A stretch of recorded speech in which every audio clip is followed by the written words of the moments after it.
Back in the old days, performers, singers, musicians, instrumentalist bands, they made these things called albums.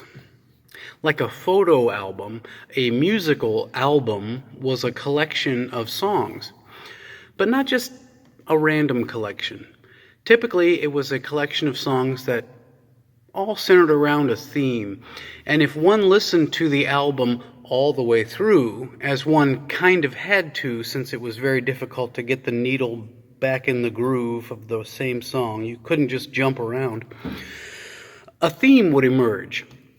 And in the really good albums, there would be a theme that ran through the entire album, and one would listen to the whole album. Some of my favorites, Chicago 3 was a great album. Amy Grant's Lead Me On, still a favorite. Steve Reich's Drumming, like that one.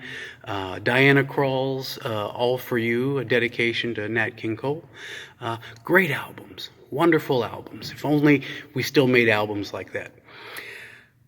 Some wisdom that came out of that era was that you never showed everything on your first track. You never really gave it all away on the first song. In fact, the title track, the name of the album, which was usually the name of a song, was somewhere, some 3, 4, maybe even 5 songs in, and that was the quintessential piece of the album. Today, I'm going to play Bach's Prelude and Fugue in C-sharp minor. And if there was a title track to the first book of the Well-Tempered Clavier, it just might be this one. You see Bach at his most intimate, soft, gentle, but also brilliant. The Prelude is beautiful, and the Fugue is so densely genius it's something else. Now, you might get done at the end of this one and say, Jim, that was probably the most boring one yet. Fair criticism. But I hope you might go back and listen to it again and again and again.